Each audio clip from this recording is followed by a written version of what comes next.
Before 4K cameras, using film in Hollywood wasn't nothing special. Even Full HD was too low resolution for cinema projections and there was nothing but film to provide the appropriate quality. But today digital technology could displace film without much hassle. Instead, one of the most awaited 2023 movie Oppenheimer was shot on Kodak 65mm motion picture film. And what's more, Eastman Kodak created new format of XX black and white film especially for Christopher Nolan, because this film had never previously been shot in Imax format. In short, there was no 65mm black and white film before, so does it mean that film photography is safe?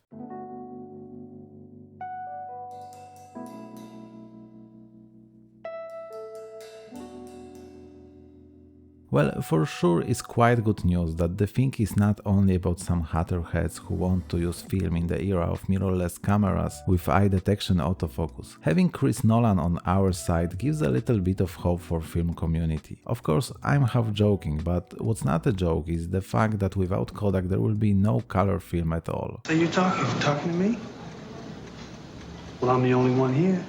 Fujifilm is not into film anymore, except ink stacks, but that's not the case. New film stacks in boxes saying made in USA leave no doubt. It's very unlikely that Fuji moved the whole factory from Japan to US, so everybody is speculating that Fuji 200 and Fuji 400 is nothing but a repacked Kodak film. And they're probably right, even if we assume that it is still Fuji formula and while buying Fuji 200 we're getting something else than Kodak Gold in white and green packaging, it doesn't change anything. Just to be fair, on Fuji's Japanese website there are listed some different film stacks which can be found on eBay or AliExpress. Was a little bit strange actually. But I found Matt Loves Cameras video where he proves that 35mm Fuji color negative film is not available in Japan at all. Superior 400 and the Fuji Color 100 all gone, cannot order, very sad. So don't know, maybe whole Kodak thing is just temporary, just to fill the US market. Anyway, in Poland films mentioned on Fuji side are not in stock for some time. Cinestill is Kodak motion picture film with removed ramjet lawyer, the same Candido and a lot of other less known companies who offer color film. Santa Color 100, Washi X, Electra 100, Luminar 100 are all Aerocolor 4, a aerial film made by, yes, you guessed it, Kodak. Lomography, well, it's a little bit complicated. Standard color negatives are rebranded Kodak films. 800 ISO film is most likely the same film which Kodak puts into disposable cameras. 400 ISO can be Ultramax. It's hard to guess what Lomo sells as Lomography 100. It doesn't suit Pro Image for me, maybe it's Color Plus rated as 100 ISO, but well, there is no doubt, if the film is made in USA, it has to be Kodak. But as some of you may notice, Lomochrome films are made in Germany. And yes, there is the Innovis Code company, which belongs to Orwo family. Recently, they made their own film emulsion, which was used to produce among others Wolfen NC500, which is, by the way, very similar to Lomo Metropolis. Besides, Innovis Code is manufacturing for Polaroid and is quite certain that Lomochrome Turquoise and Purple come from this German factory. So just to be clear, there is an alternative to Kodak, but it's still not the same level. Don't get me wrong, all those stacks are really cool, but at least for now they are not able to produce anything what can compete with gold, let alone Portra. Of course, that's not exactly because of Nolan's preferences that Kodak made the decision to stay in the game, but hey,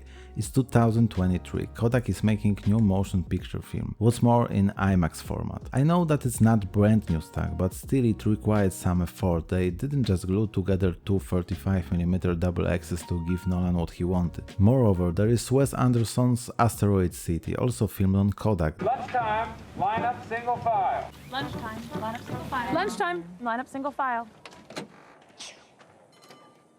My word, it's hot. That shows that film is not only a whim of new generation that is searching for something different, just to get more likes on Instagram. But let's face the facts, I found some opinions here on YouTube that making film doesn't give Kodak much profits, that film is only a small percentage of their earnings, and what's the truth? In 2018, Kodak's light film Ektachrome was available on the market again after being discontinued in 2012 due to low sales. Last year we got Kodak Gold in 120 20 format, and Kodak announced that they are looking for new film technicians because despite hiring 300 people, the film finishing department is working 24/7. Nagraj Bokinker, Eastman Kodak's vice president of film manufacturing, said, "So really, our strategy of being the last company standing in color films, the last company making color films in both consumer and motion picture is paying dividends. We literally cannot keep up with demand. We need more employees. We are hiring." And about a month ago, Cosmofoto.com reported that Kodak will produce film as long as there is demand.